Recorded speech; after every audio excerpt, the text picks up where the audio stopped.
So what's up guys, and welcome back to my channel. It's your boy Drop Code once again, and in today's video we are going to be finishing up the task application. So for today's video we're going to concentrate on the task.vue page. In the last video we talked about we did the routing, then we also looked into the navigation bar, then the home page design. Then from here we're going to design the tasks and the task.vue page, then also make our requests, then try to work into Vuex as well. So let's see how far we can go today. Then we'll decide if we are going to finish the application here, or we'll have to have one more section to this series. So let's get started. So far so good. We have our application here, which we have the home page already done, which contains the view your task, which goes to the task page, but we have nothing there for now, so we can also navigate back to the home page. So now this page is going to be divided into two sections. We're going to have one section to actually view all our tasks, then we'll have another section to create tasks. So let's quickly do our markup, then we'll now go into the styling. So I've figured that won't waste won't take too much of our time, so call this task.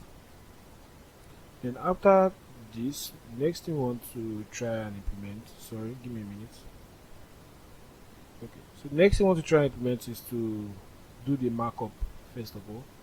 So we're going to have a div here, just going to contain another div that is going to help us wrap the entire the two different sections.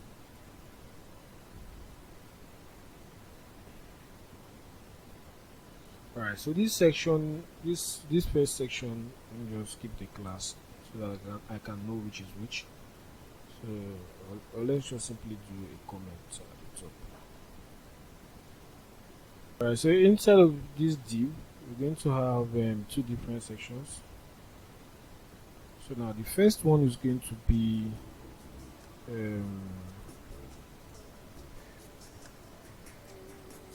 section to view the tasks. Going to put that under there. Then the next one is going to be the one to create task. Then we'll have this div under there. Now that we've organized it a little bit, now we can start with the section to view task. So now for that section, we're going to first of all have a paragraph inside there, which will tell us to view the paragraph to view all tasks.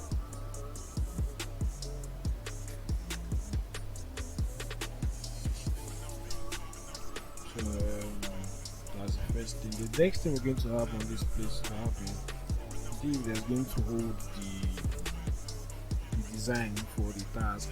Then we also have another div that's going to hold the design for the image in case when situations where we don't have any task.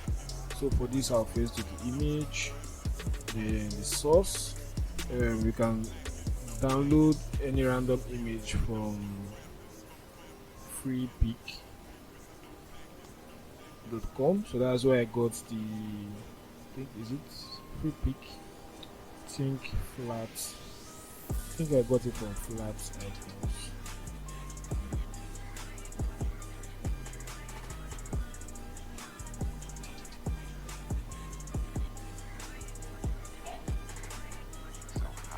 So now that the website has loaded up, I think you just type in empty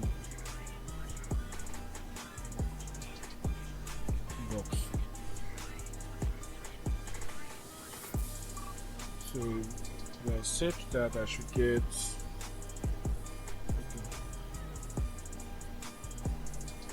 that should give us some samples we can pick from.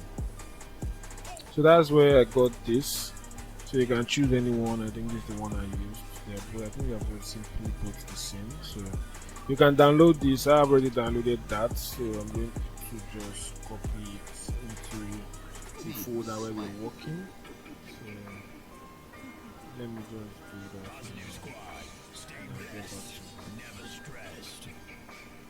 So after you downloaded the image, you can choose from any one you want to use here. Then we head back into the code. Let me open the sidebar menu. So inside the public folder, I will advise you to create a new folder called img or images, whatever you want to call it. Then place the image inside here. So for my part, I'm going to display the folder here so I can show you how to do that. So I'll just copy this into the new project and paste that in box.img, so we have that here.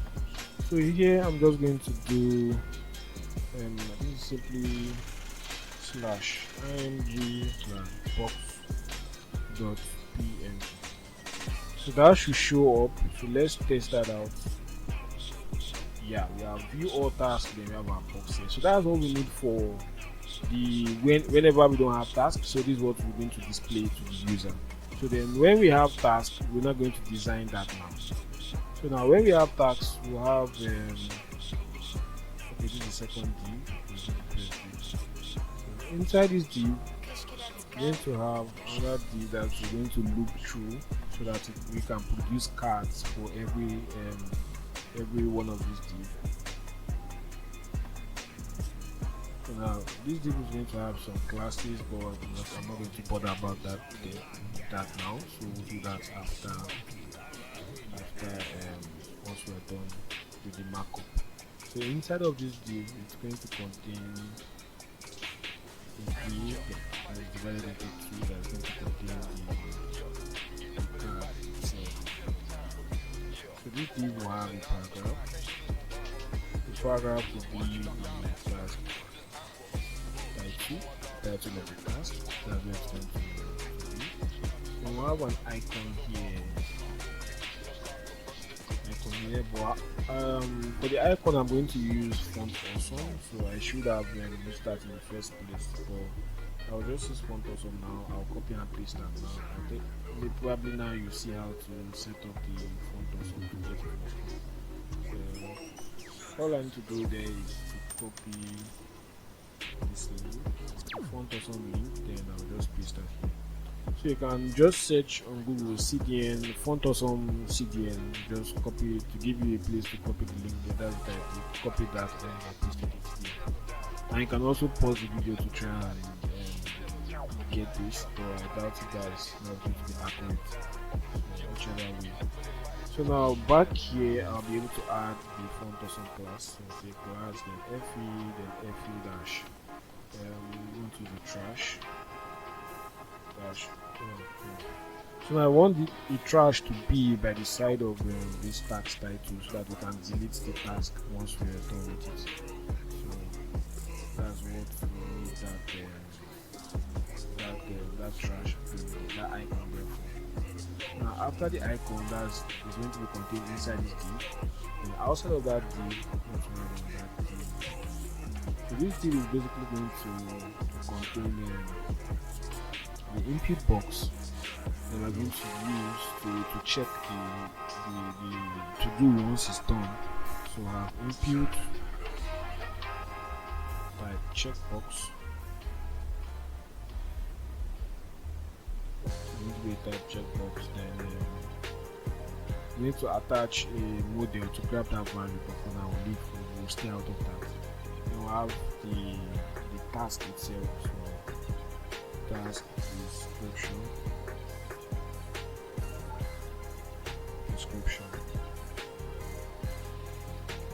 So I think that's basically all we're going to need for the markup. The rest is going to be based on the styles. So let's check that out. So as you can see, we have the checkbox, we have the description, we have the trash, we have the type. So that's all we need. The rest is going to be CSS based. So now for us to style this card to look the way we want it to look, go back to our code, and we can start styling from the very beginning. So here that we have the task, we want the height to be full, that. Then this div is taking some classes as well. So class, we want the width to be 10 out of 12. Then mx auto, so everything can be aligned at the center. Then want a little bit of padding bottom for the entire element. So now this div is also going to take in classes as well. This is going to be flex, so that we can separate the aspect of reading the task from the creating of the task, so they can be side by side. So we have flex dash row, we want to be on the same row, then flex wrap. So when we're on the mobile screen, they can take full width. Each of them can take the full width of the available screen. Then the other one overlaps to the bottom. So you have the flex wrap. Then on small items, on small screens, we have items that center. While they now have justify between.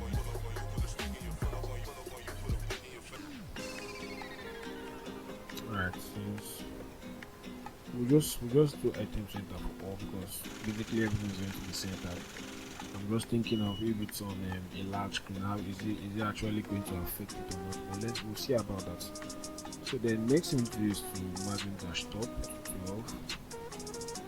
So that's the next thing. So we save that and go back. We should still have everything. Okay, everything has the partner has been added to it. So that's for that. The next section is going to be this side. So class full width, so you can take advantage of the 10 by 12. Now that we have the full width, next we can say for medium screen we want it to be halfway, so that the other div for the traits is also going to be halfway. So the class full on mobile devices, then MD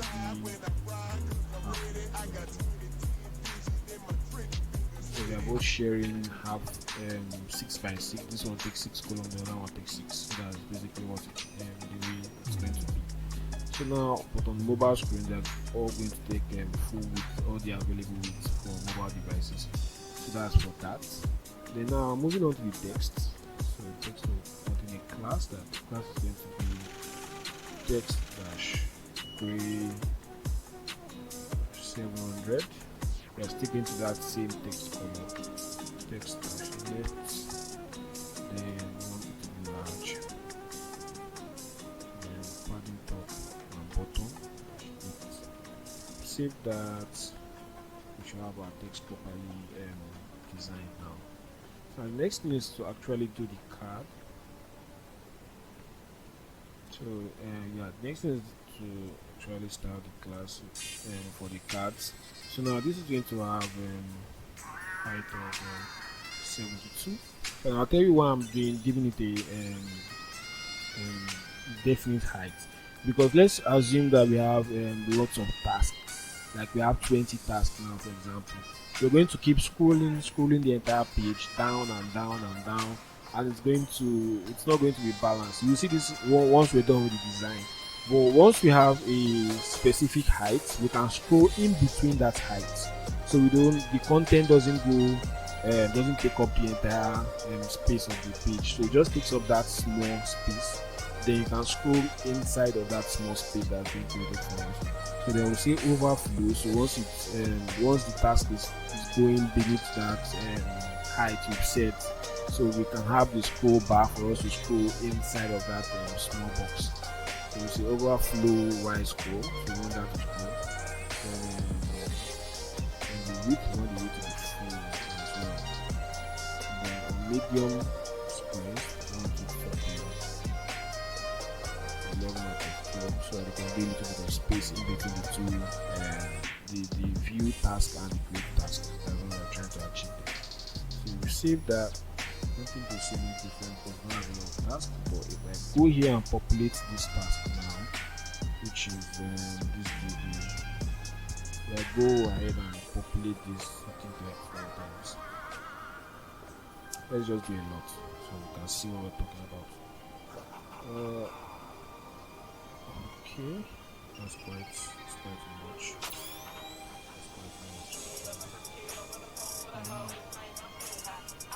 Okay, there's a scroll bar there, but it's not actually working the way I was expecting to work. So let's see what's going on. This and down there.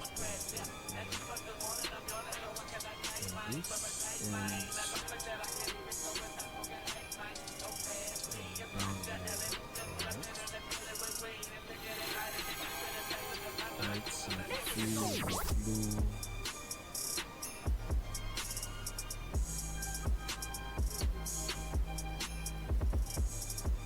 Alright. So let's keep going and see what's up. So probably is going to adjust itself later on.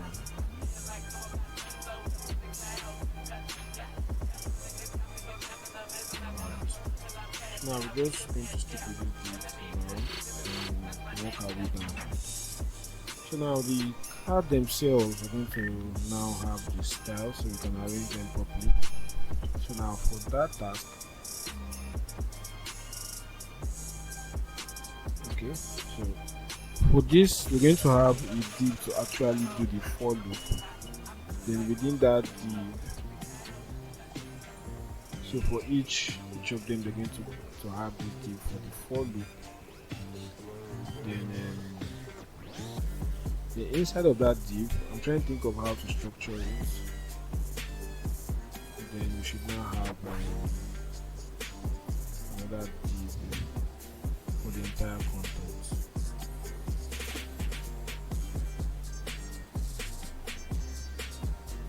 Like that.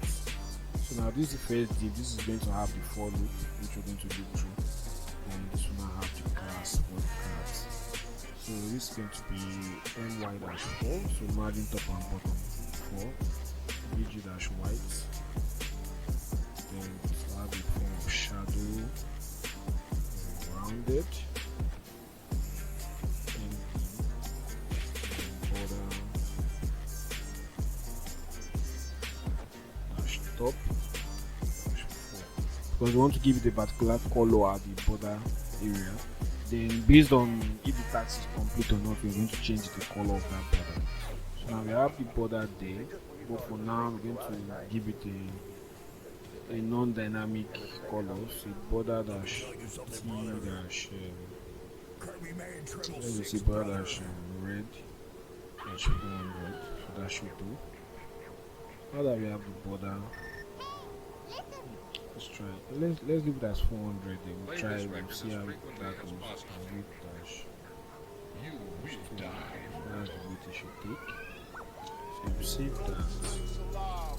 So we should have that border, the red border, as you can see at the top part of the card. So now moving on.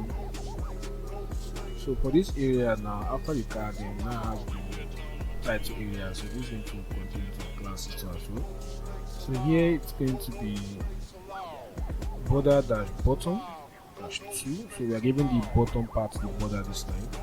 Then we want that border to be of color green. Say 200. Let's try to make it that should be darker so the border can show up very well. Then we want padding all around 2 to keep it whatever. So items dash center, then give it the full. Save that, come back. We have the border now, demarcating them from the main area. Then the last part is also going to be we need to find a way to separate them to be on one line. So that we're going to try to achieve now. So now we say item center with full, then we need to have flex for that to happen. Then we'll say justify between. So that should work. So now we have both of them at the extreme end. Then now this icon is going to be like in a button form, so we're going to make that happen now. So we're almost halfway done through the styles. Then now for the bottom part of it, it's going to be, let's first of all do this part. It will be a class of margin left dash 2. So text dash gray dash 700. And that's all we're going to need for that text. Then here we'll give it a cursor for pointers. We need to give it a cursor so that it can appear to be like to be clickable. So cursor pointer, Then next thing we need to give it a color text dash red dash 400, so it tells us that we can delete it. Then field dash current for that to work. So we save that. Of course we have that, and it appears to be clickable. So after that, next thing we want to do is to actually give it another color once you put your mouse on that. So over text dash red dash 600, so that should take care of that. So I put my mouse, it appears okay, it's clickable, it tells me it's clickable, it gives me that sense of UX that is clickable. Then we have the tax title here. So now let's move in and edit this. Then we'll now work on the event that's going to hide this whenever we don't have task, then show this whenever we have a task. So then we'll now move on to the create from there. Alright, so progress, guys, we are making progress, we are making real progress. So we are almost done. Then we'll move into the API part of the application. So for this part, so we are done with this area here. Sorry about my pop-up notifications. So we're done with this part. Next part we're going to take care of is the inside of the card, which contains the checkbox and this part. To do that part, give it some classes, py-4 and px-3, that's left and right, 3 padding left and right. Then py is padding top and bottom. They want this to be of flex, justify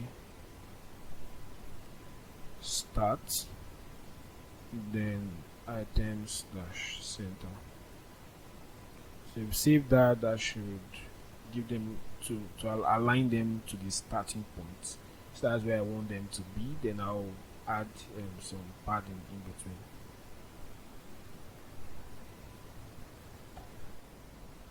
So now going back to our code,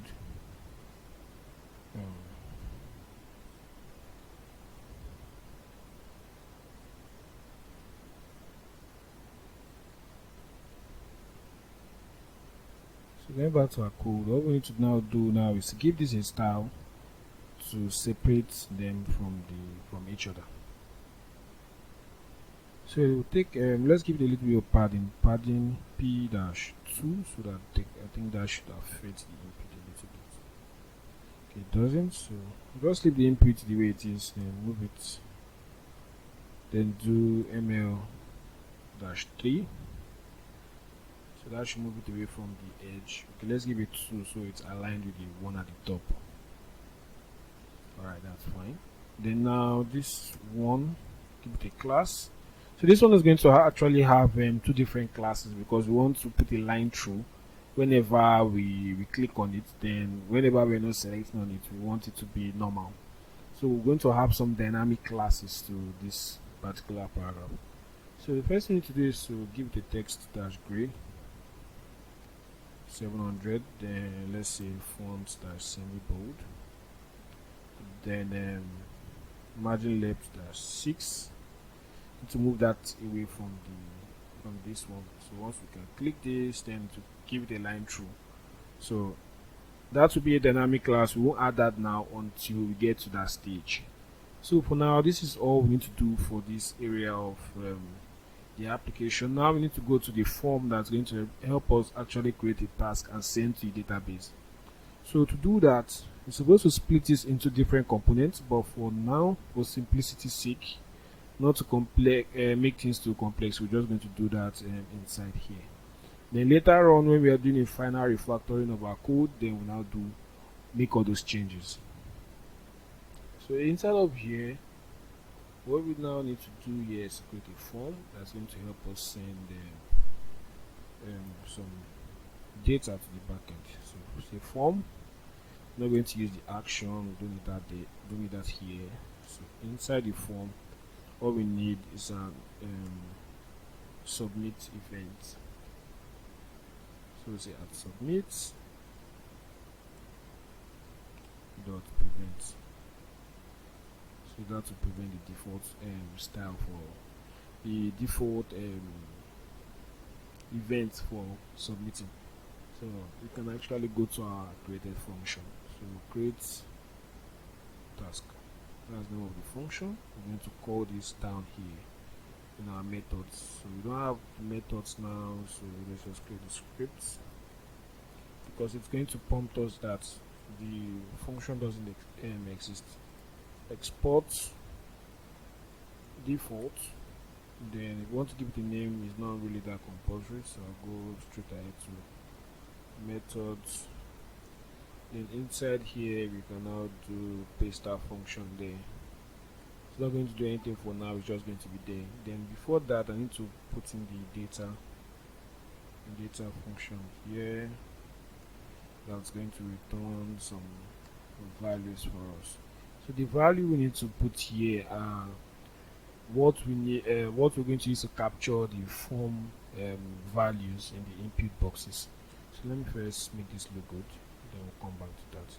So now to do that, we're going to give this some couple of values. So I'll say form is going to be an object that will contain the values. So the first one is going to be the title, and that's going to be empty for now. Then the second one is going to be the task, or should I say description? Let's just say task for now. Okay, so these are the values that are going to help us grab the input values from our form, then store them here. So from here now we can now do something in our create task when we're done with that. So that's that.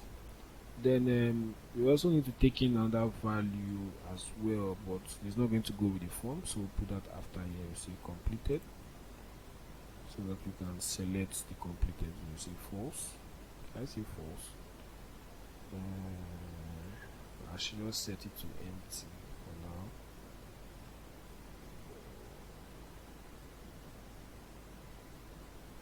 I'm trying to think. Alright, so for this we're just going to leave it blank for now. So there's a different logic we're going to use for that, but for now this is all we need for now. So we'll go ahead and fill that in so that we can add that to our form. So right here in the form, we're going to now start creating the input boxes that we're going to use actually. So first we're going to have a paragraph. Let's do the markup first, then we'll go into the styling. So first we're going to have a paragraph to create new task up here. Then after that we're going to have a div that's going to contain the errors. So p tag, which will say errors here. Let's just put it that way. And after the errors, what we're going to have now is the form, the actual form field. So those are all going to be in two divs that are going to contain input fields with type text. They are both going to be text. Then we'll remove the name, don't need the name.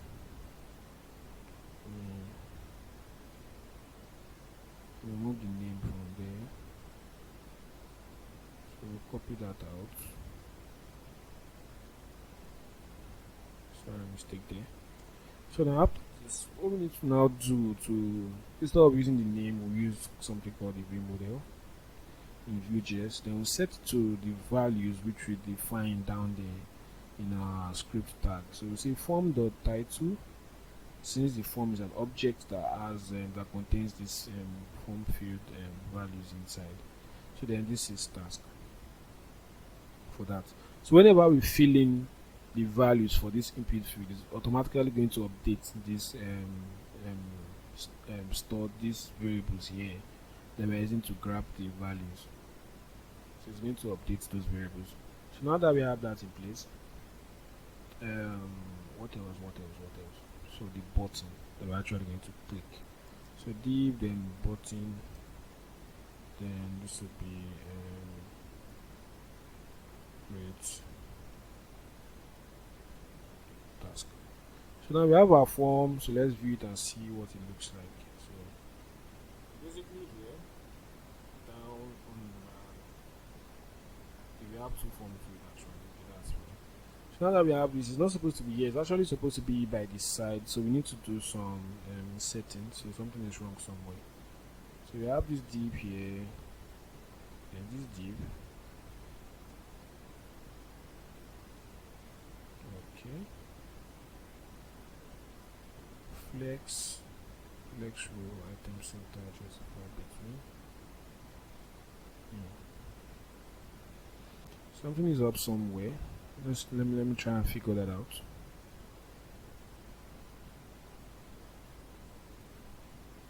Alright, so found my mistake.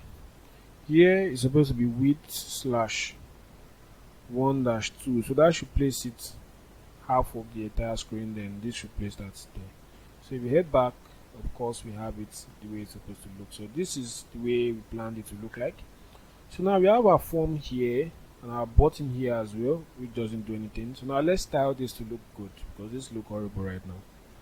So now to style this area, first thing we're going to do is actually give the entire form a class so that we can add the card to it. So say bg-white. Then we want that to be rounded, but just normal rounded. Then px-8, padding left right. Then py, should we use py, yeah, let's use py-4 for that. Then let's give this a margin empty dash 8. Let's see how this looks first of all. Alright, this is actually better. So we don't even need the margin itself, so that they can all be on the same, yeah, exactly the same level. So this is fine. So now as you can see, we can see the scroll bar here with the height of 72, so we can scroll in between this small area without having to scroll all the way down to the bottom of our screen. So that's why we have the height. We'll see more of it in a bit. So now we have done this we need to add more stuff here. We need to add shadow to it as well. Yeah, that reminds me. Then when we hover on it, we need to have shadow dash medium. So that should do the trick for that.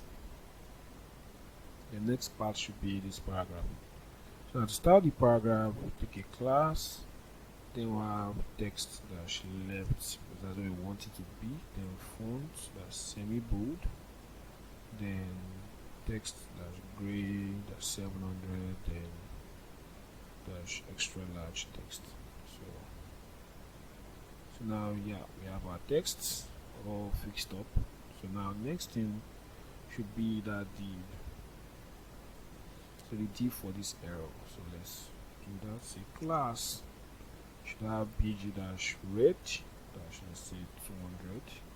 So we need to be like really light red. Let me say shadow, then rounded with dash 64. That's the width size. We don't want it to take up the entire space. And mx auto, so it can be centered. Then p-3, padding left right top bottom. Then text dash gray dash. I should make text red. Let's see how that will look like. Red dash. Let's say something thicker. 400. Let's see how that will be. So we save that. Come here and we have to see. Isn't that looking good already? So now we need to give it a little bit of space. So it's not always going to be displayed, so I don't think there's a need for. Let's give it margin top dash 3, just to have a little bit of spacing from the text at the top. So now we have that here. Let's make this text a little bit thicker. So that's that. Then we need to give this a class text dash center. So that exactly. So now this looks better. So now we can go ahead and work on these input fields that look absolutely terrible. So now going down to that, first thing we're going to do is to give this a class, then margin top dash 12. Sorry about that. Just to bring that down a little bit. Then class. Then in the class we're going to have shadow. Then we're going to have a border so that we can see where we're typing stuff into. We'll have border all round, then rounded. Want it to be the full width. Then py-2 margin top and bottom. Then margin left right should be, let's say, px-3. Then text, which is a placeholder one. Then gray 700. Then when we focus, we want outline none for that. So if you save that, then check it again. That's way better than what we are having here. So now that we have that sorted out, let's go to the next one. So instead of repeating that, we're just going to copy this entire class and paste it.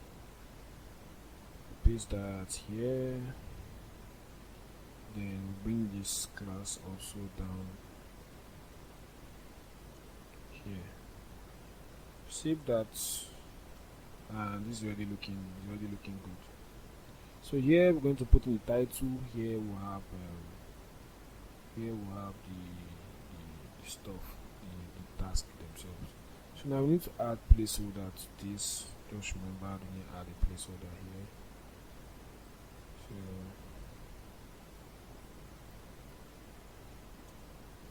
and here will be enter title, and here will be enter task. So let's look at that. Yeah, it's looking much more better.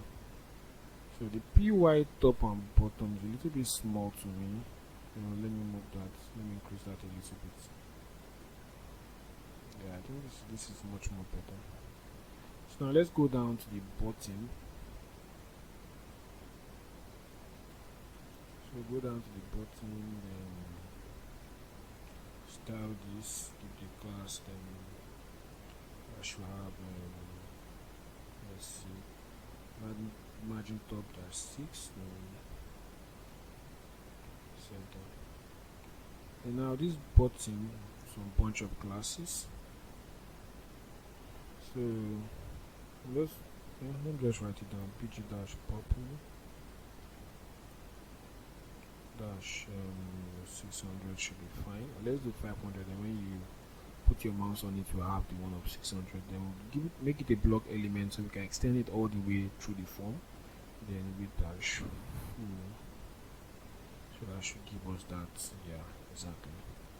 So now moving on, next one to do now is to give it px-8, then py-2, then text dash white, then what else, focus,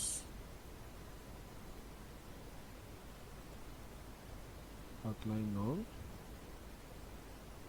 and then when we hover our mouse on it, we should have pg dash purple 600. Yeah, then transition is in out, then duration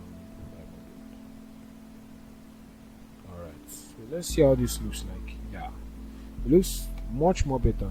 Let's add a little bit of rounded to this. Like that. So now our form is looking clean, it's looking beautiful, I would say. Much more presentable, way more presentable.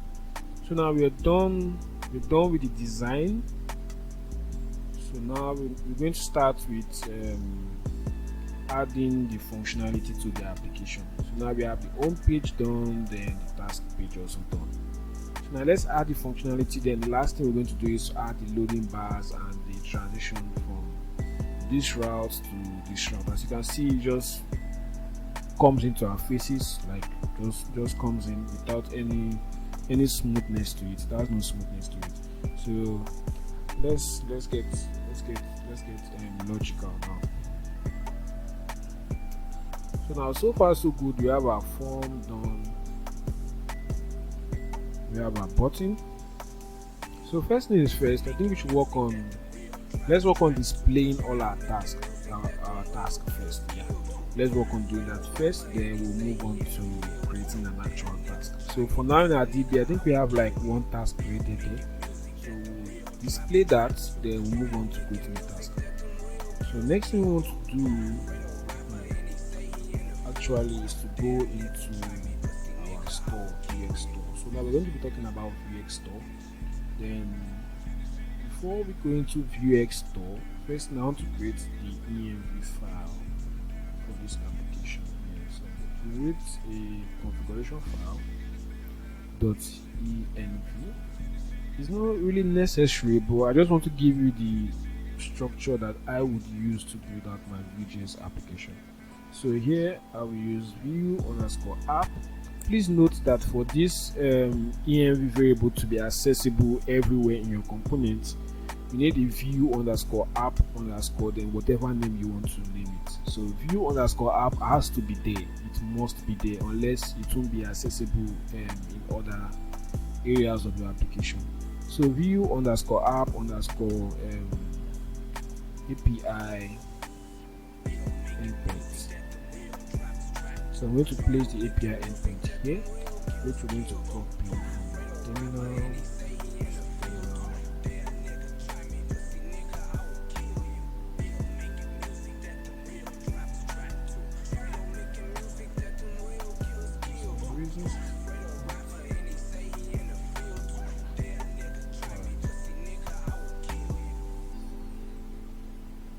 So these are terminal. Going to the server. Let me start the server again. So node is serve-watch. So that should spin up our server. Then we'll use Postman to test it to see actually. Let's create some bunch of tasks using Postman so that we can have enough tasks to list in our in our server, on our front end. I mean. So first of all, let me copy this link. Then go to the browser. Okay, not here. Go over to the browser and paste that here to see if that works. Alright, cannot get blah blah blah. Yeah, that's expected because you don't have any slash route anymore. It was before it would have displayed hello world or something, but we removed that. So come back here, then paste that link here. So now that we have the endpoint link, that's fine. We can save our app, then close this. So let's move over to Postman to actually create some task. So we go to the post requests. Let's use this. Let's do the post request here, then /new. That should help us create some task. Then we'll go to the body here, and let's call this Adonisjs backend. Create a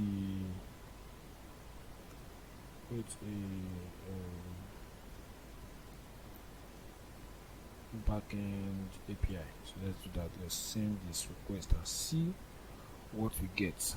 So we successfully created the task, then it lists it down for us. This is the task we created.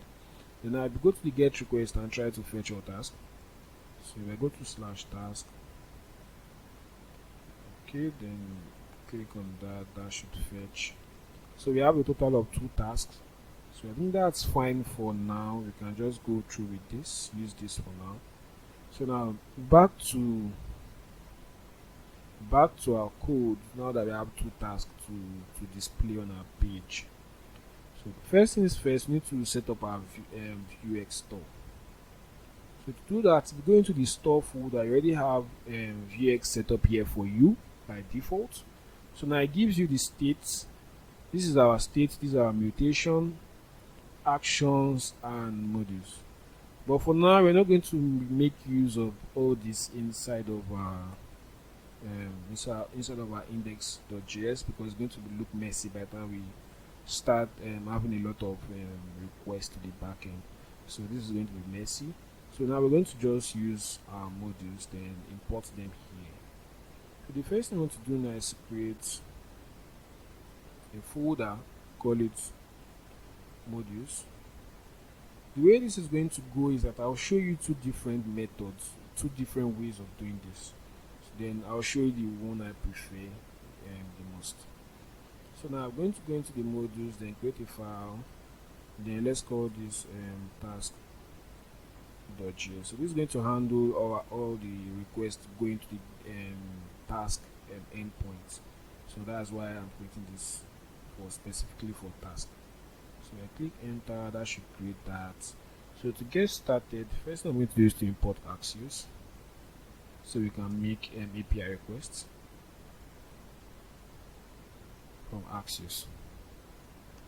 So while the next thing to do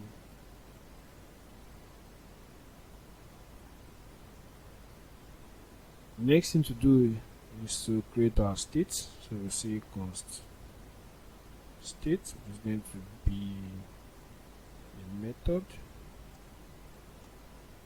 that's going to return some values. So now our state is going to take in tasks. It's going to be null for now. Then we'll have okay, just task. I think that's what we need for the states. Then we now also have the getters. So the getters is going to actually help us communicate to our states. So because we can grab out data straight from the states just like that.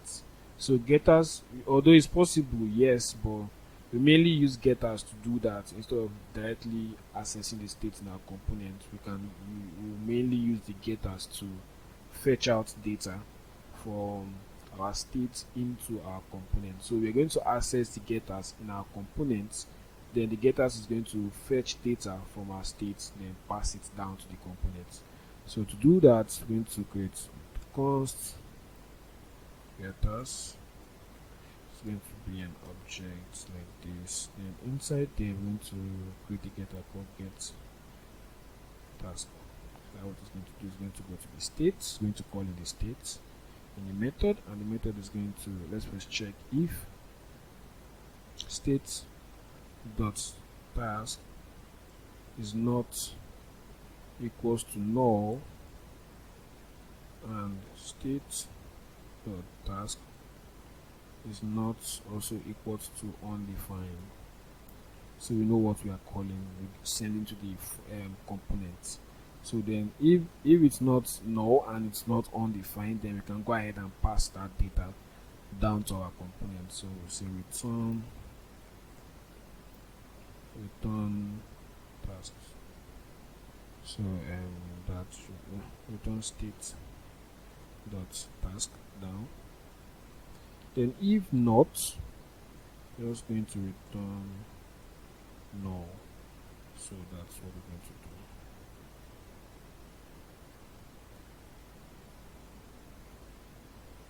Alright, so now that we have that all set up, so we have our getters, we have our states, although we are getting some errors now. I'll show you why we are getting that in a bit. The next thing to do is to create our mutations. So mutations are what we use to actually mutate the state. So what I mean by that is you create mutations to actually change the values in the state. You can't change the values in the state directly when you're making API requests. You have to call a mutation. Then that mutation is what is going to actually change the values in our state. So it's just like when you have OOP kind of object-oriented languages where you have a getter and you have a setter. So mutation acts as the setter, and also the getter too as well. Okay, you can call this the getter, so while this is the setter. So this was sets the state while this gets from the state for us. So that's what mutations basically is. So we have the object again here. Then here our mutations are going to be in full capital blown case. So what we're going to do is to set task state. So this is going to take in the state, and it's also going to take in the payload coming into the mutation. So now we can now say state dot task equals to the payload that's coming in. So that's all we need for the mutations. Then lastly, we're going to do the actions. So this is where we actually make the API requests. Then after making our request, then we call the mutation. Then the mutation helps us to set the state with the data we just got from the API request. So we're going to have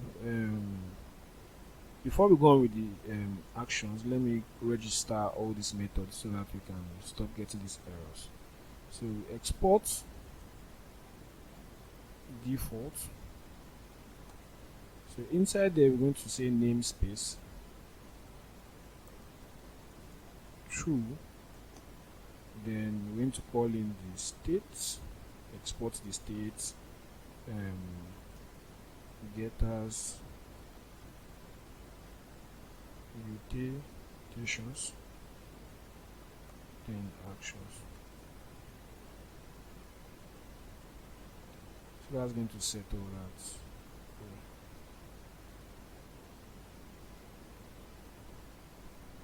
Alright.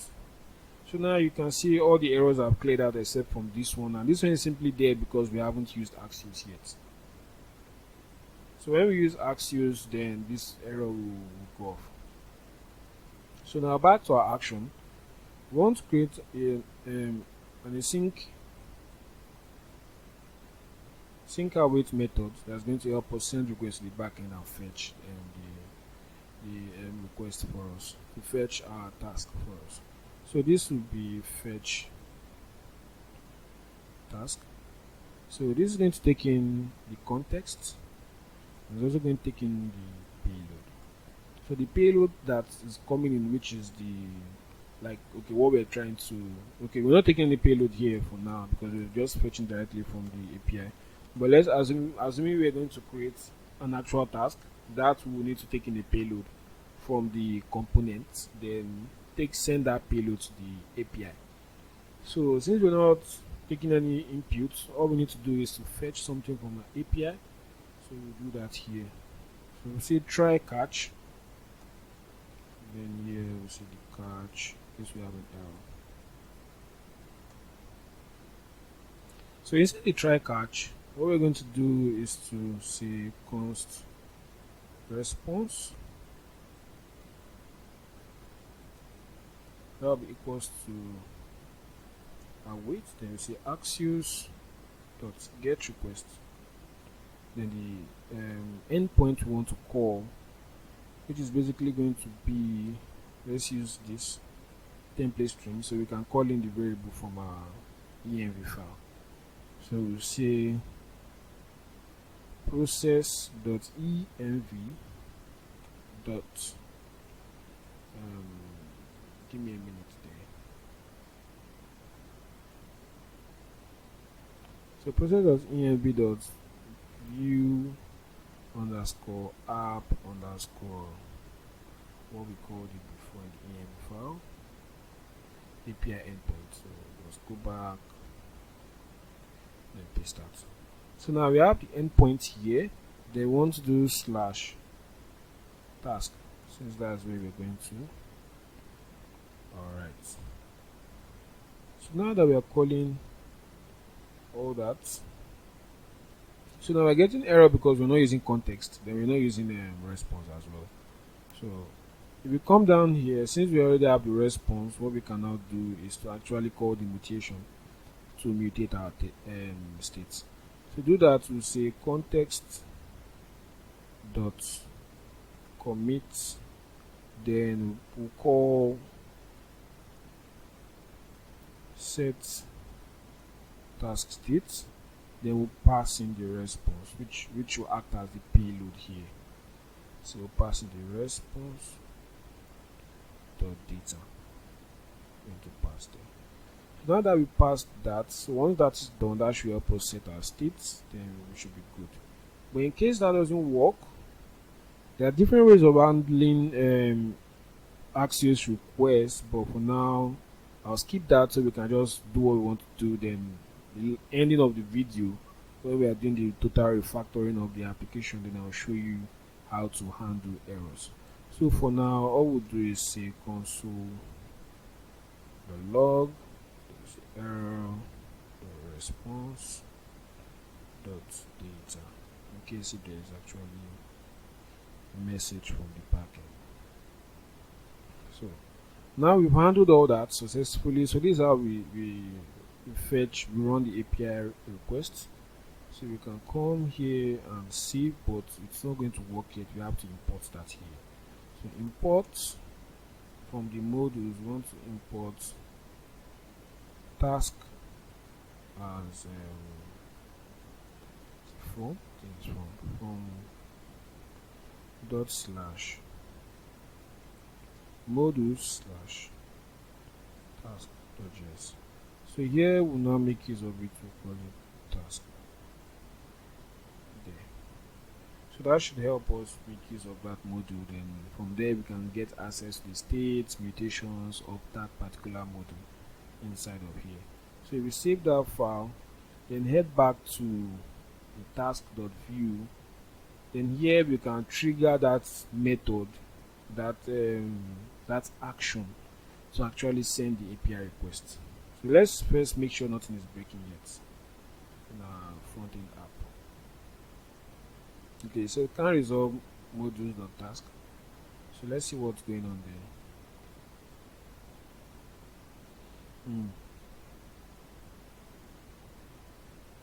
Dot slash modules. Okay, task. It has an S there, so I missed that. So now our app isn't breaking, so that's good news. Written the code well. So now next thing we need to do now is watch for the particular request to go through and we get the response here.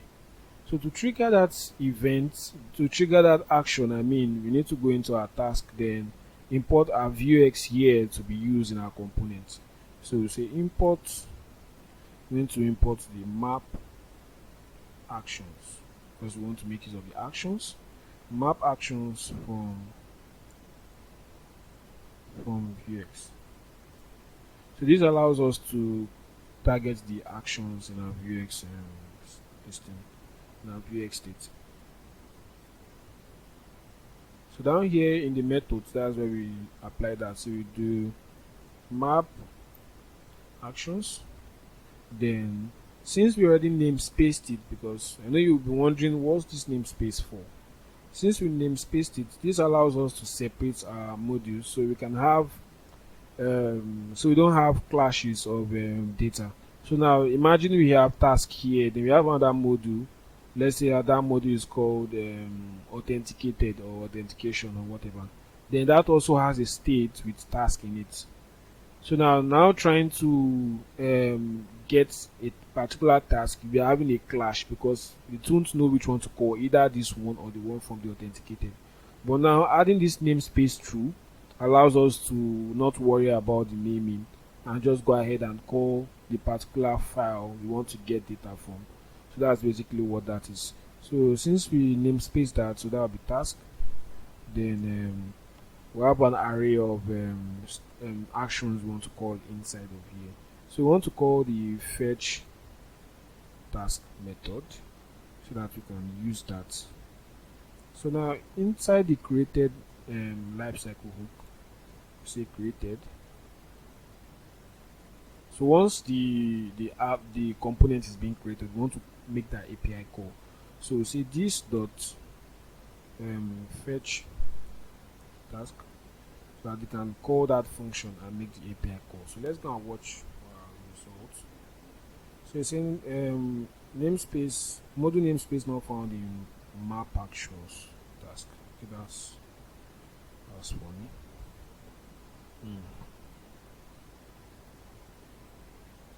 State, getters, mutations, actions. So properly calling the actions, and we are exporting them all. So let's do this.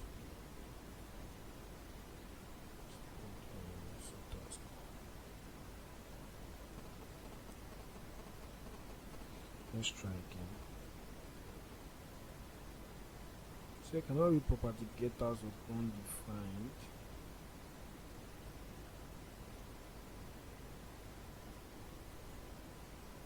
So we go to our task.js. We're having trouble with the okay, I see where the issue is. So I have to do this. So I don't know why it didn't even prompt me. Alright, so far so good. We've been faced with some errors. So what we'll do actually, we'll take a different approach to these things. So what I will do is that I'll import modules from /modules. So the app is currently going to break because we don't have anything, we don't have modules yet because it doesn't exist. So we have to go ahead and create that. Now take out this since modules is here. So instead of doing this,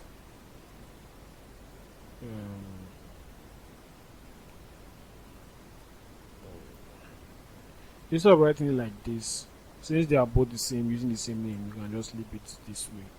So it's still going to import it. So I'll save that, then head back into the modules folder, then create the index.js file for modules. So that index.js file is automatically going to be noticed by the index for the from this index here. So I don't need to do /index.js again here. There's no need for that. Once I just do /modules, it's going to pick up the index file immediately and upload that here. So what I'm going to do in this index file is to do a little bit of setup. So this setup is going to help me auto import every file I have here in my modules inside of my main Vuex main Vuex file. So to do that, I'm going to import this way. I'm going to need a lodash. So I'll import. So this is actually something in the Vue.js, I think Vuex documentation. They'll show you how to auto import all your modules files. So in case if you have a lot of files in your modules folder, you can easily import them without even focusing on that. It's going to auto import everything for you inside your index.js file here. So that's the approach I always make use of. So now I'll import camel case from lodash. That's lodash / camel case. So now that we have that imported, next thing we need to do is I'm supposed to even copy this entire thing from the Vuex docs. Then I'll leave a link down below where you guys can get it. Then copy and paste it as well, because there are a lot of mistakes that I might make if I type everything out. So in cases like this, I might make typo errors and I won't want to do that. So this just extracts the JS files inside the modules folder. That's what it does. Then we will set the modules to an empty object. So this is actually an object. This is an object. So we are setting it to an empty object. Then we will now do the logic that is going to import all those files inside there. So after that, we'll have this logic here, which is going to require model keys for each file name. So every file inside the modules folder is going to grab it. Then the file name equals to /index.js. Reject the index.js file. So it's going to check if that file name is equals to index.js. So we don't need to import the index.js in this process because we already imported that ourselves by doing this import here. So now, in order to prevent that mistake of importing it every time, so we need to reject that file. Check if the file name is equals to index.js. Don't import that. But if it's other files that are not index.js, create a module name for them. Then camel case the file name. So it's going to be if they are double. This thing is going to make that into this, then replace it with the regex you are seeing here. So that will now require the module inside that file, then import it there. Then will now default export modules. So now these modules we can now import here. So that will automatically help us import all our Vuex modules inside of our Vuex initialization file. Now that we have that all set up and we have done this, we've gone through this. So once we save this file, we should have save this as well. then go back to our code and refresh. So now it's telling us that we're getting an error from the request saying slash undefined slash task. So there's a little bit of issues with the Axios request, so we need to go and check that out. So now it's not even making requests to the right endpoint. There's a little bit of issues there. So if I go back, let's close all these files, then head back to the tax.js when we made the request.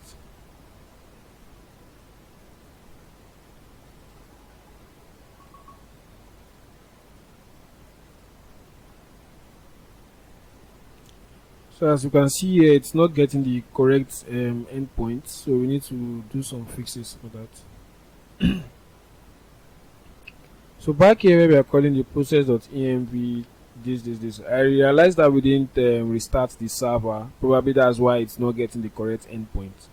So if I restart the server, because the front end server, because it's not actually going to show up unless we restart the server. So the env files are not going to update unless we recompile the entire code. So let's do that. Yeah, save. So that should help us recompile the code. Then we should have our variable there to use.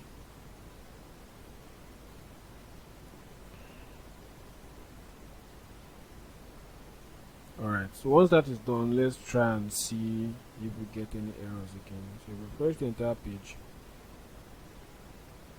Okay, we are still getting error 404. Alright, so we are hitting the right endpoint, but now the issue is with double slash here. So that's a simple fix. So all we need to do is just remove this. So that should get that fixed. So refresh, we should be able to fetch all the tasks. Alright, so we have a 200 coming from here. Then we have our data, which we have here, 2 of them. Okay, data here 0 and 1 inside an array of objects. So now from there we can easily display our data straight into our application. So now here, now that we've set the state, so that we can access this value by calling this get task. So if we access this get task inside our task.vue, we should get it. So now to get that area of our code, all we need to do is to call the computed. That's what helps us to handle the getters, the map getters. So inside here we can do the same thing, spread operator, then map getters. Then remember the namespace, so say tasks, comma, then here we're going to call get task. So now that we have that in place, so we need to state this map getters because we didn't import it here. So now we'll do this to import that. That should be imported. So now we have the map getters. We call the task, then get task. So now to print out what we have in our database, we're just going to come here in the task description. I'm going to do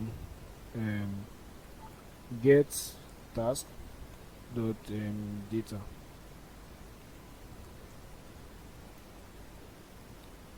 So if I do that, let's see what we get. Alright, so we're getting a response, which is good.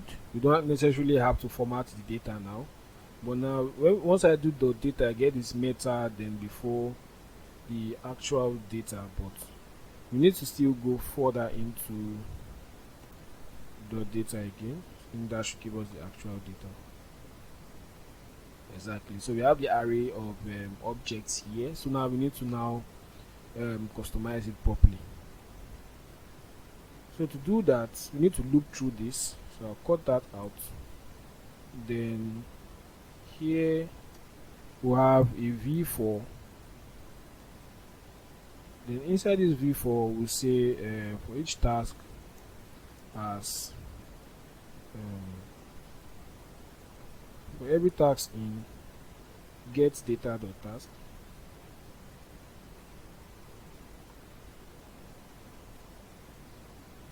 So every task in get task.data.data.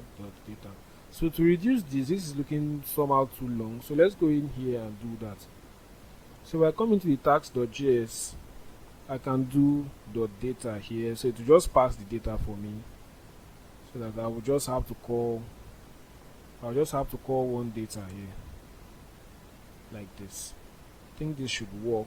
Then we now need to set the key for each of those tasks. So the loop has to know, like just like you set your for loop and you have the its I equals to 0 your starting point. So that's almost the same thing to what we have here.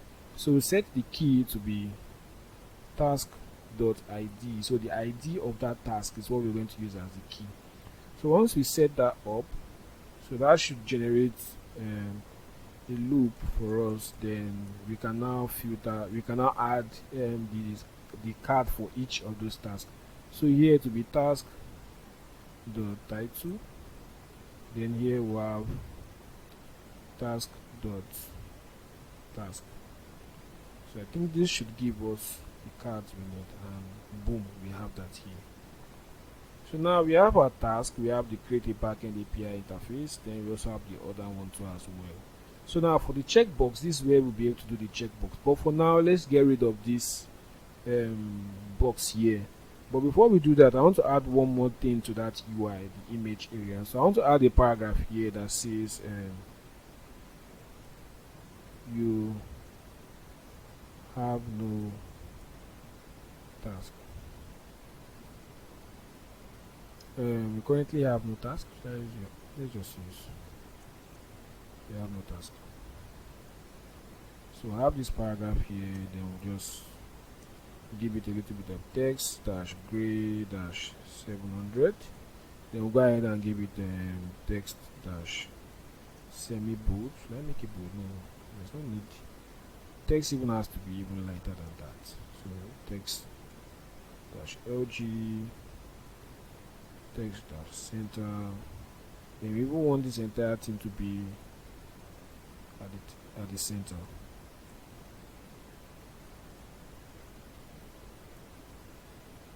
Center like that. So I think that should help us out a little bit. So now we also need to give this a class. So this image can be centered inside of this div. So then empty-6. Then we'll also give this one empty-6 as well. And not make a mistake, it's supposed to be inside the class. So if you save that there, come back, yeah, you have no task. So now we have this there, but now we need to hide it because we already have task.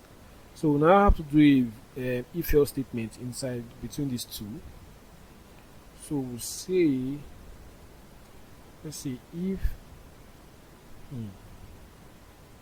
alright, we'll do a v if get task dot data dot length.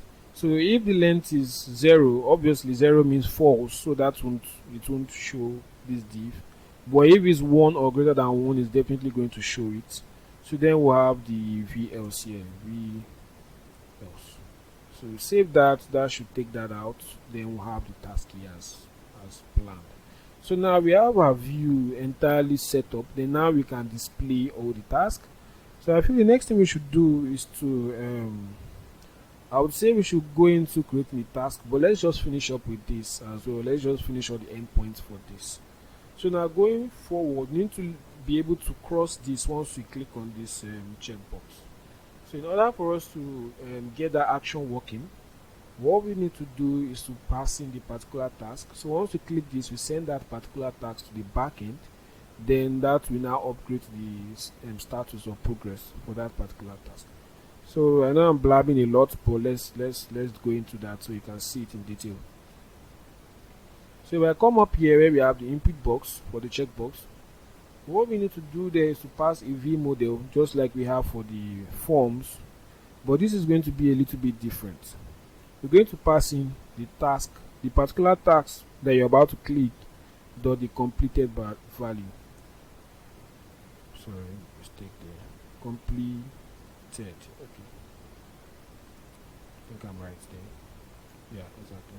So you need to pass in the completed value. You know, the completed value coming from the backend is a true or false value. So, and also a checkbox is also a true or false value. So if it's false, it's not going to show it checked. So if I refresh the page, it's supposed to not show it checked. But let's see if it's true actually. Let's go to the API endpoint and check that.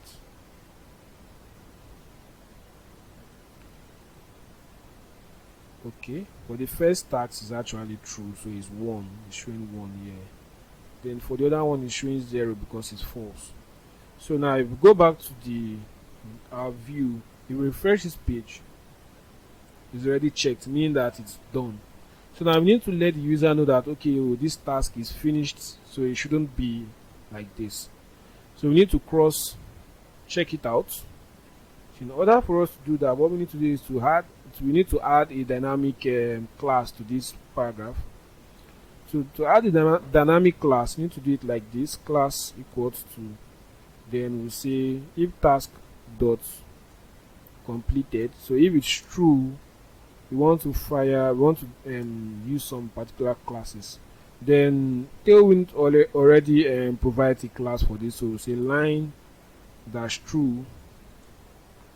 So that should help us out with that. Then if it's false, we will not do anything there. It will just be an empty string with no class. So that's for that. That's what is going to happen there.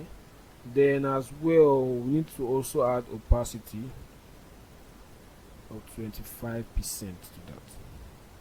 So now that it's done, you can see it's kind of blurry. Then if you uncheck that, it should do this. But now as we are unchecking this, we want to send a request to the backend to also update it there as well. So we don't just want to check and uncheck here on the UI, we also want to check and uncheck on the backend as well.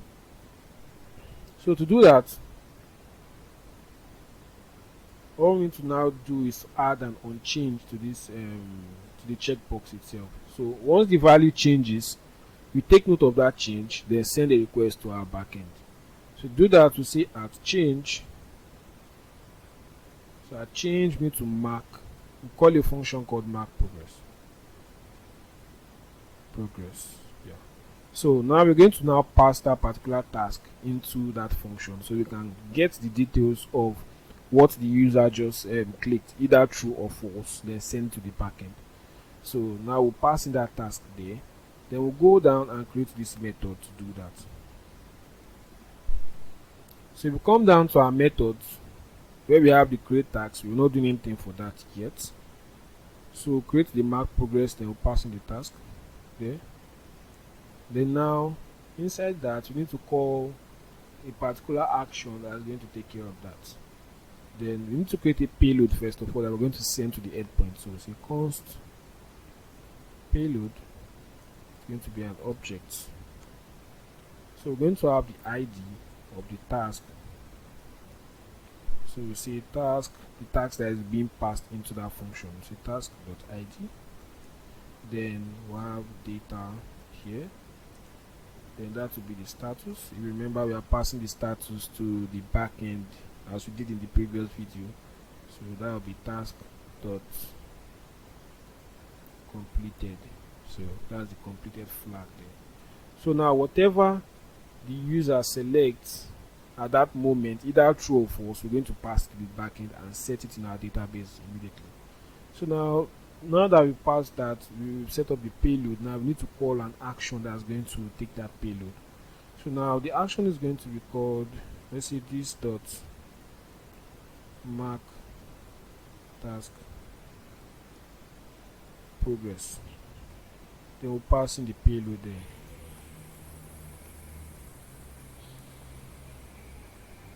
So passing that payload. So now that we pass in that payload, we don't have this created yet, so we'll get an error once we save this.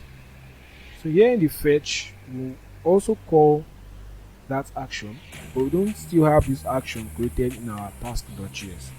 So now we need to go save this, then go there and create it. In our actions, we only have one for fetch, so let's duplicate this and use the same one.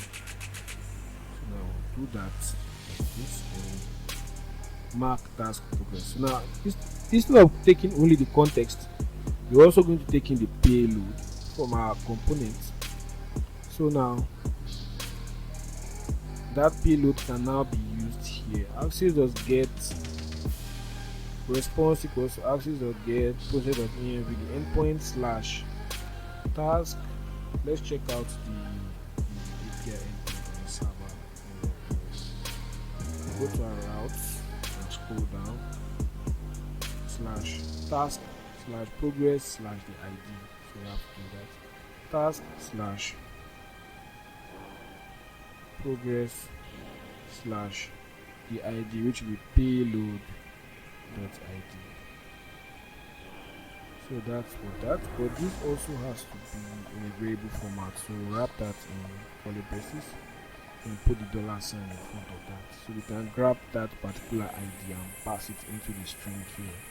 So now we have payload.id being passed into the endpoint slash task slash progress, then the ID we want to update.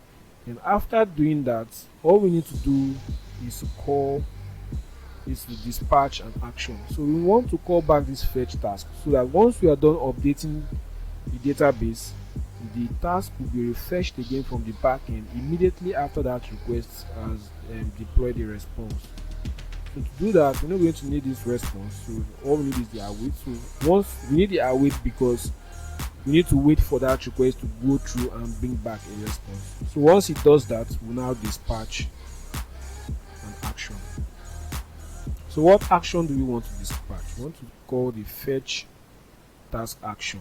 So it's going to call this action, then this action is going to execute a request to fetch all the tasks once again, then set that to our state, then from there we'll be able to access it in our component. So after saving this, we go back to our app, then refresh.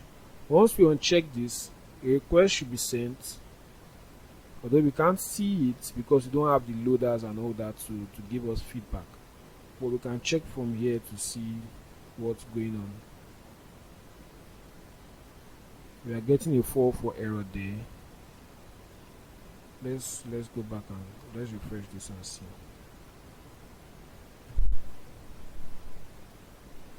You can see the task is still checked. That's why we still have it like this. So if you click on this, it sends a request and it's telling us route not found from the backend. That's because we are progress, or we are sending a get request. We're supposed to send a patch request actually. So now this will be Axios.patch. That's the patch request. So that should go through now. So if we refresh that, we'll have this backend. Then once we do this, still failed.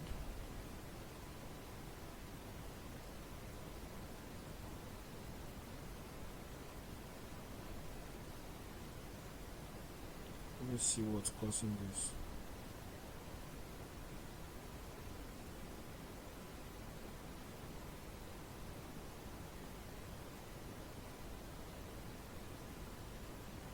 Let's come to our console. Data of undefined. Okay, that's for this, not actually for. Alright, I see where our problem is. The issue is that we're not passing the data that we needed to update. So that's why it's not going through, just getting errors everywhere. So we say payload dot data. So that's data we wanted to update with. So now once it refreshes and call this, still getting error again. What's the error this time? So we are passing status to be false, which is correct, but for some reason, let's refresh.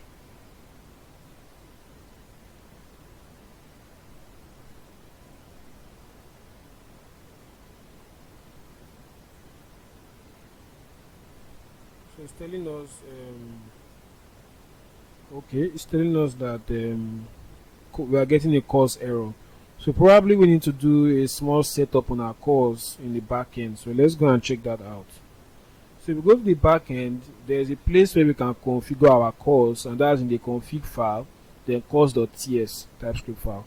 So now if we go straight down, here we have the methods that are allowed in the application, and as you can see, there is no patch request there. So we have to set that for that to work. So do that and add patch request there. So if we save that, go to our terminal, restart our backend server. Okay, it's already doing that. So we should be able to make that request now. So we'll go back to the front end and make that request again, and I think it went through this time. So we have that successfully updated task. We have the response. Then now that task, it gives us back the task. Then where's the completed true? So if we uncheck it, it will send that response, fetch from DB. So if we refresh this page, we should have it unchecked, of course. So now we have the task unchecked. Then we click on it, it's checked again. Then even after refreshing the page, we should still have it marked exactly. So this is the kind of behavior we want from the application. Then the last thing on this area is to work on the delete. So once we click on it, it actually deletes that task. So to actually do that, we need to add a method and a click event to this area here, and pass that task that we would like the API to delete. So we close this file, get back to the form, so our task.view. Up here where we have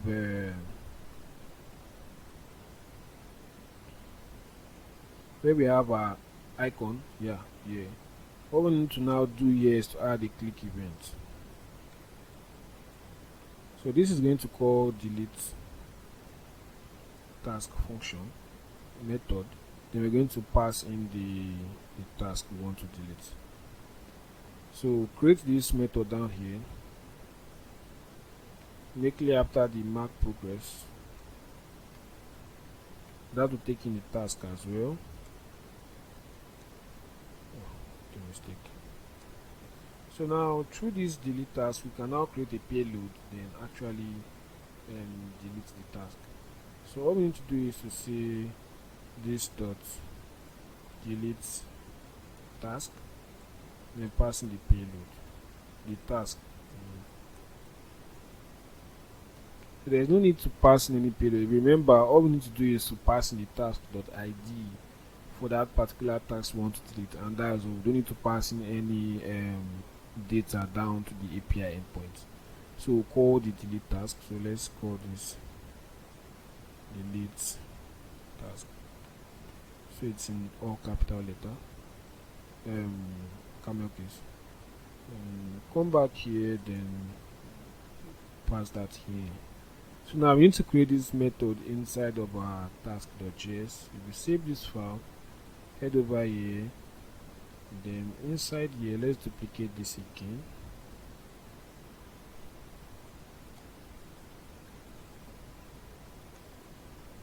So now we'll call this delete task.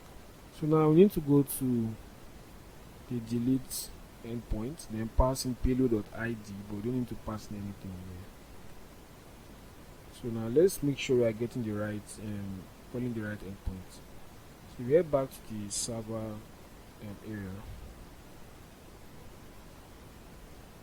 then go back to the route, go into our route to see. Of course, here we have task/delete/ the ID we want to delete. So we're doing task/delete/ the payload or the ID, that's the task.id. So if we save that, we should be able to delete, then we'll fetch again the task, then display it on the front end. So if we delete this task now, let's see what's going on. We're having an error.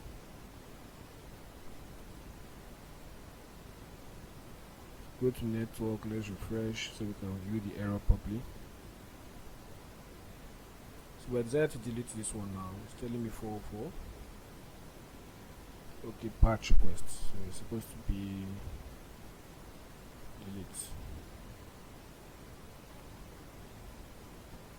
So we refresh that and try it again. To delete this, it actually deletes it from the DB. Then once we refresh it, we still have it deleted. So now that is good progress. So the next thing we're going to step into, because our time is fast spent, so what we're going to do now is to work on the create so that we can create a task from here. Then think let's just finish it at once instead of making a separate video to Refactor. So I'm thinking of creating a separate video for that. So let's just do everything together and finish it here. So next thing we need to do now is to work on the create so we can create a task. So we already have a way to grab the values from the form already, so we don't need to stress about that. All we need to do is to handle the form once we click on the create task. So for that, what we need to do is we already have the submit here, then we're already grabbing the value for the title here, then we're also doing that for the task as well here. So once we click, we should be able to retrieve those values inside of the create task. So inside here, before we do anything at all, we need to validate those inputs. We need to check if those inputs are empty before actually passing it to the database. So, but now there's a lot to do in validating those fields. But since this is a basic video, we're not going to go too deep into validations. Probably in the next tutorial, where we'll be treating a much more advanced application, then we'll be doing more of that. So for this, we just do if this dot form, because we're trying to access the values of these details here, and they are inside this dot form. So you need to do this dot form dot title. So if this dot form dot title and this dot form dot task, so we need to check if those are available. So if there's a value here and also a value here, go ahead and send the request. If not, that's where we display the error. So we'll see else this dot error, which we don't have yet, equals to please fill all required fields. So now we have that all set up. Then we need to create that error field here after this, which is going to be empty, or let's just make it null, so that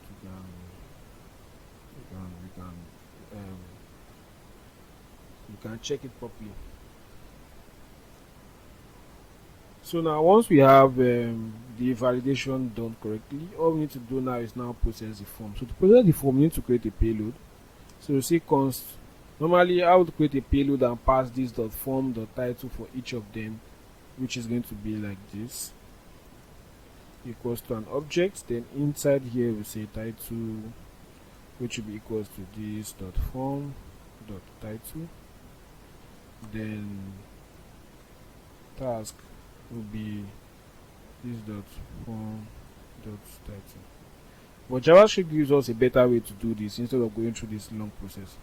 So another way to do it the other way around, what we're going to do is to actually extract those values from the this dot form. So we say title here, then task here. Sorry. Then that will be equals to this dot form. So that's going to extract those values for us. Then all we need to do is to say once payload equals to title and task. So that's just 2 lines of code instead of 3 lines. So now that we have that all set up, now we need to send that request to the backend. So we need to add another action here. So create task. So copy that method, then we see this dot create task, then pass the payload. Now once we pass that payload and everything goes well, then we'll call this dot clear form. So that will clear out the input for us. We haven't created that method yet, so that let's create it down here and say this, and let's say clear form.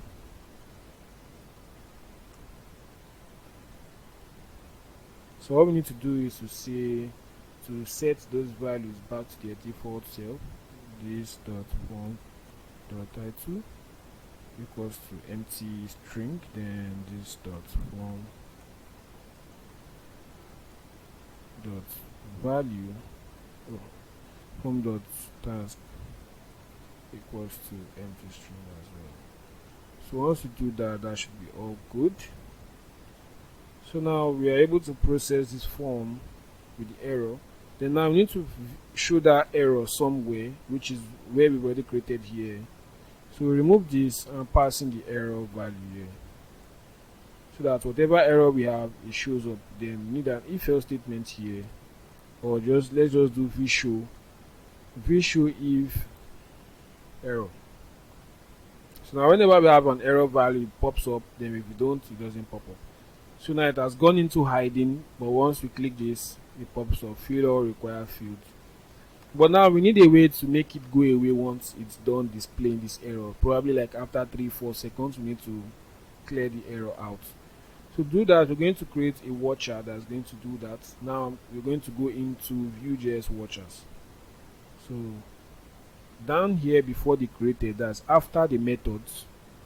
So after the end of this method, that's this bracket here, we're going to create a watch.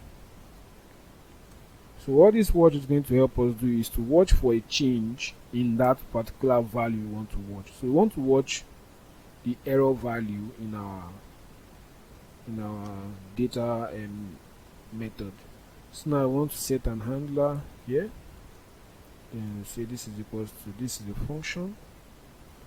It's going to get the error, although we're not going to need that error, we just need to reset the value. So say let as equals to this, because I found it difficult to access that this inside the set timeout method. So say set timeout. So now we want to clear the error after, like, let's say after 5 seconds. So this watcher is going to help us check whenever the error gets a value. That's after we click the button and we set that error value, the watcher is going to pick that up, then wait for 4 seconds, then reset that error value to null again. So now to do that, we just need to do this. Takes a function here. This takes in a function. So the function is going to do ask.error equals to null. So it's going to set that to null. So now instead of using the this keyword here, which is not going to work inside of here, so that's why I'm setting it as ask here. Then we're now doing ask.error equals to null to set the value there. Then in the timeout, we just do that for 5 seconds. That's 5,000 milliseconds. So now after that, that should help us clear our error. Then the error won't be displayed immediately it shows up. That's after 5 seconds. So if we click this, it shows up. Then it goes out after 5 seconds. But I feel 5 seconds is way too long, so let's make that 3 seconds. So you save that and come back, click on that 1, 2, 3, and it goes up. Alright, so that's done. We have a way to validate. Then we're done with checking and unchecking this. So if we check that, sends to the API, refreshes, then check that, goes to the API again. That is done. Then we can delete this, and we'll see we're going to see the empty message which we have here. So now we have to create this task. So to do that, all we need to do is to set this in our create task here inside our task.js. So down in our actions, let's just duplicate this, duplicate that.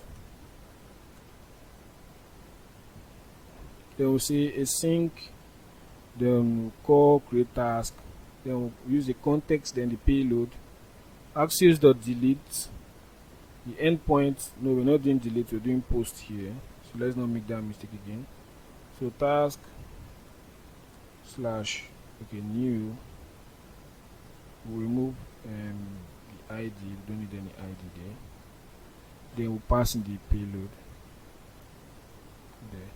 So all we need is the endpoint for new task, then the payload. Now after that, we'll dispatch to fetch the latest task, then display that. So let's save that and try it and see what we get. So we'll say create Adonisjs 5 APIs. Then we'll say make migrations and create controllers in case. So you click that, we have the task here created. Then we can also check it, the updates, then we can delete the task. So now we've done mainly the main stuff of the application. Now every other thing we're going to add now is only just for it to look better, just for it to look more customized. So let me create the task again.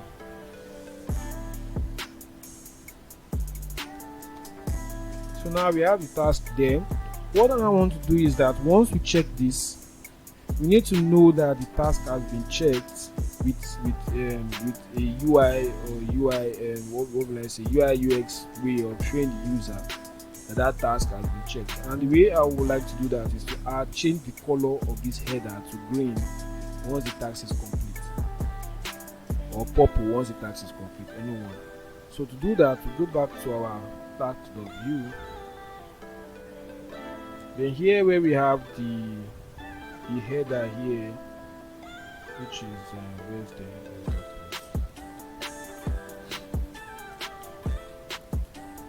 okay, here where we have the border dash red, that will be optional. We have to remove that. We won't set any border for now.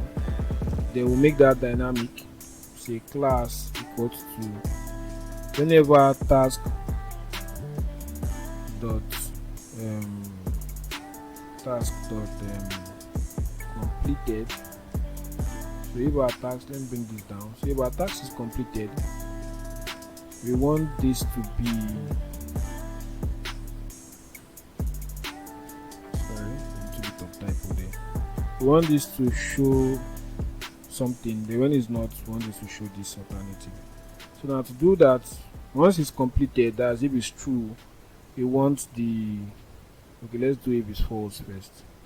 We make the border red, and if it's true, we make it green, 400. So save that and let's see how that plays out. So now refresh, we have it red, then once we click that, it goes green. Isn't that great? Now then if you click it back, it goes back to red once you update in the database. So now for this delete button, I want that to also change as well. So once it's undone, I want that to be red. That to be, yeah, that to be here. Take this out.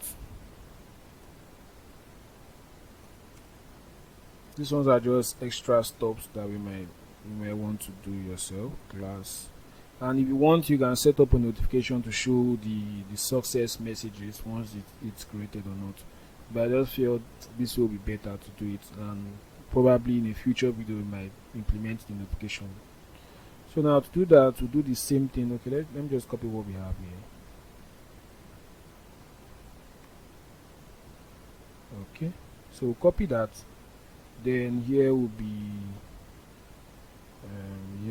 text dash green 400 text dash red. So that should do the trick. So once we check that, we have that all green. Then once you uncheck, we have it red. So that's basically everything we'll do so far. So now the last but not the least, we will need to implement the transition for these pages, so it doesn't just come in and pop in like that. I don't like that. So now to get that fixed, we in our package.json we added a package called Vue Transition. Did we? Well, we didn't install it. Okay, this is the Adonisjs package.json. I was wondering because I remember at the beginning of this series we installed all that.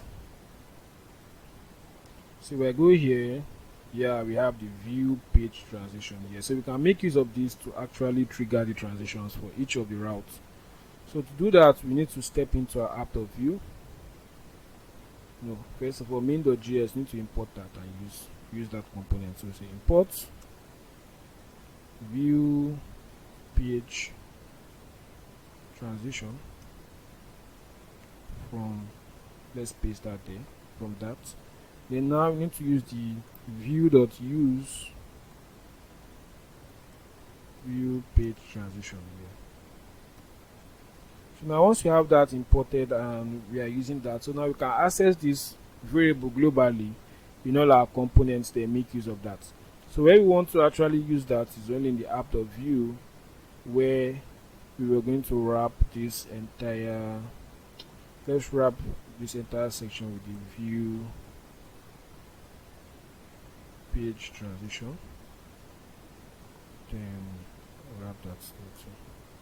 So lastly, we need to specify the name of the transition we would like to use. So we'll say fade dash in. There's a bunch of transition options. So if you search, Google it, just Google Vue Page Transition, you see the website and they display a lot of options for you there. So but mainly what we're going to use is the fading dash right. So you can do fading dash up, down, left, I think left, right. Then I think they have, no, there's no up, down, I think it's only left, right.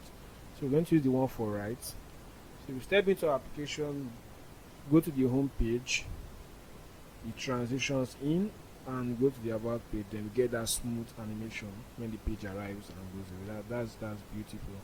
So go back, click it through here, it goes through and comes here. So now that we have that, the last thing we need to do is the loading bar. So whenever we are sending requests, we know that we are sending a request, so the user doesn't continue clicking thinking it's not going. So to set that up, what we need to do is to get a small JavaScript library that does that for us. So that library we're going to, is called Env Progress. So if you search for Env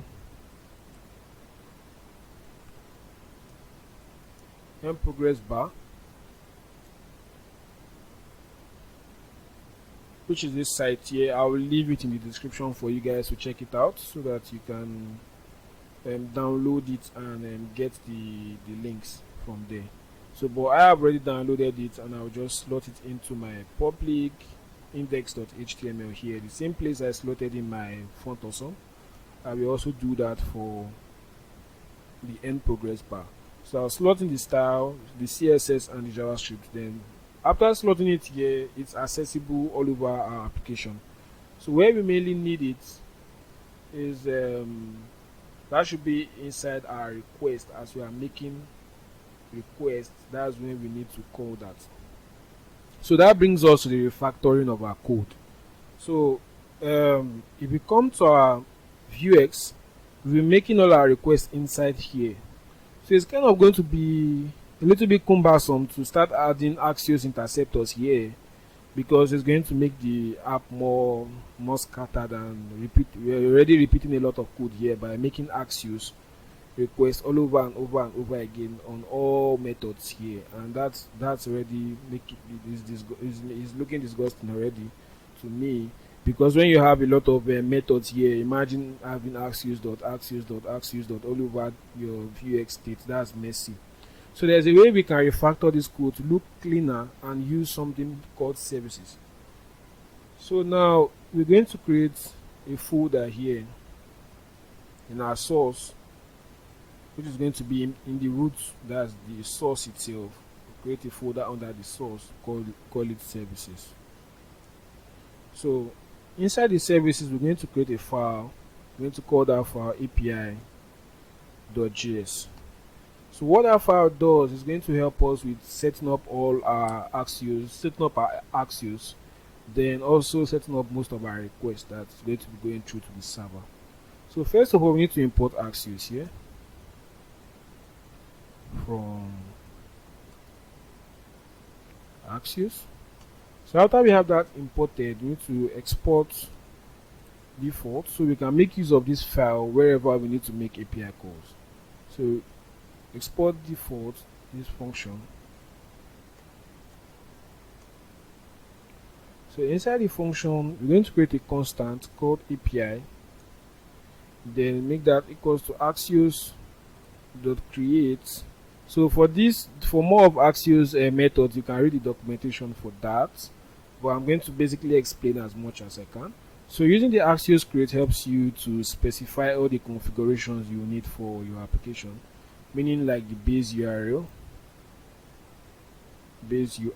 all in capital letter. The URL is in capital letter, don't forget that. I think that's important. I've almost turned up my app because of not making this all capital letter before. So there we're going to call in the process dot env dot view underscore app API endpoint. So now we're going to set the API endpoint for all our requests here, so we don't have to be resetting it all over and over in every module we're using. So once we set that here, this is going to act like the global setup for our application. So now what we need to do is return that API. That's all we need to do. But one more thing, we need to know whenever we are sending requests to our backend, we need to be able to see the progress bar for every request. So now for that, we're going to make use of Axios interceptors. So to do that, since we already have an API here which initializes Axios, all we need to do is say API dot interceptors. Spelling, I don't want to make mistakes, so let me just copy that. Interceptors dot request. So whenever a request is going out, we want to use this config, then open a function with that. So now what we need to do is to call end progress here. Also, you can use this to set your authorization headers and some other things. You can do that through the interceptor. So every request, as the request is going, you're setting the authorization header for that particular request before it goes through to the backend. So you can do end progress dot start. We want to start the loader, then return config here, return config there. So once we start up that loader, it goes, is the loader starts. Then once the response comes back in, we also want to stop the loader. So say API dot interceptors dot response dot use. So now we say response,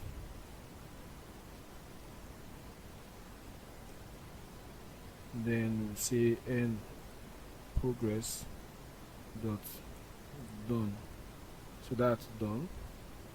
They want to return the response we get from our API. So we want to return the response. So now that we have that all done, so whenever we make API requests, it's going to stop it, then set the end progress for that, start it. Then once the response comes back, the loading is going to finish. So now if we go back to our application now, okay, we are not actually done. Let's hold our horses a little bit. We are not done yet. So now that we've created this file, we need to actually make use of this file. So for us to make use of this file, we're going to create another service that's going to handle all our requests for the task. So create a new file, they'll call it task service.js. So now inside here, we need to import the API file, which already has the Axios configuration needed from ./API. Since it is inside the same folder ./API. So here we export default. We're going to export a bunch of methods here, so we can make use of that in our Vuex. So the first one we want to do is to actually to fetch the task. So we'll call that task. That will be a method. It's not going to collect any payload. Then we return API. That's this API we imported here. Then the type of request we want it to send. So we want to send the get request. So the get request is going to just go to to-dos. That's all. look at how simple that API method is. All we need to do is return API.getRequest then to to-dos, or to task, I mean. So it's very simple. We don't need to add process.env here because we already have that in our api.js. We already set the endpoint here in our base URL. So all we need to do is to call that API, then do dot the request we want to send, then the name of the endpoint, that's after the main endpoint slash task. That's what we want to call. So if we do that, that should go through. Then now we want to do the one for create, so we can create a task. So collect the payload coming from our components, or from our Vuex, I mean Vuex method. So now we need to return API. This is going to be a post request. Then inside, all we need to do is do to-dos task slash new. So that helps us to create that. Then we'll pass in the payload there. So that's what we need to do for the create. The next one we need to work on is the update status. So let's just call it update, not too much stress. So we say update, then takes in a payload. All we need to do is just return API dot patch. Remember, it's a patch request. Then we're going to use the template strings here because we need to pass in some variables inside the strings. So we'll say tasks slash progress slash the ID, which is coming from the payload. So we'll say payload dot ID, close it. Then after that, all we need to do is call payload dot data. So because that's where the data is, the status that we are trying to update, that's where it's located, inside the payload dot data. So now that we have that, the last one is going to be the delete. So I'll just copy paste this, call this delete. Okay, we take the payload, then slash delete slash the ID, but we're not passing anything with it. Then here is going to be delete request. So now that we have that, all our endpoints that we are going to call from the API set up here. So now, how do we now use this file inside our Vuex module where we have the task.js? How do we now replace that with what we have here?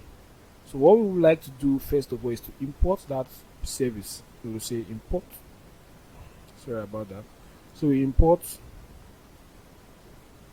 task service from source slash services slash task service .js. So but we don't need to put the .js in front of it. So now we have test task service. We can copy that and make use of that here. So instead of calling this long, repeating this Axios request all over and over, we can simply take out Axios because we won't be needing Axios here anymore. Then here, all we need to do is to call the task service dot the method we want to target inside the task service. So for fetching task, we need to target the task method. So if you come back here and do dot task, it's going to target that for us and call the endpoint for us straight up. So look at how neat our code has gotten just by making those crucial changes. So imagine having a huge application. This is all you need to do. Then if you have authentication, you create auth service. If you have one for product, you create product service like that. Make all your endpoints, break them into separate files so it's maintainable. So whenever you want to make changes to your endpoint, you just go straight to that service, then change whatever you want to change there. You don't need to start scrolling through tens, thousands of methods and be changing each of them. So imagine the stress in doing that. So for the mark progress, we're going to remove this. Then we'll say await task service dot update. Since we called it update, update. Then we need to pass in the payload. So once we pass in that payload, it's going to come here in the task service in the update, then passing the payload.id for the ID, then passing the data as well. So we need not worry about that. All we need to do is passing the payload here. So after solving those two methods, now on to the delete. What we need to do is the same thing, call task service dot delete, then passing the payload. That's what we need to do there. So once we passing that, we come for the last one, which is create task. Then we'll say task service dot create, and pass the payload. So now we need to test if everything we've done so far is actually working perfectly. So in order for us to do that, let's head back to our code. Now we are having in progress is not defined here. So for this, let's restart our front-end server and see if that shows up again.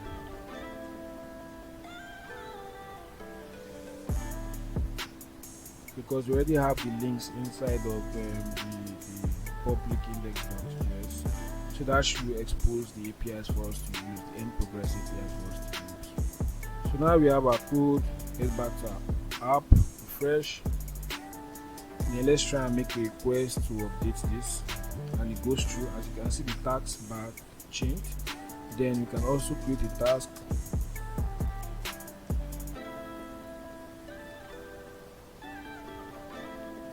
Use Vuejs to make the end app. Then we create that. We see the loader at the top. Just watch for it. The loader goes, creates the task, telling us that something is going on.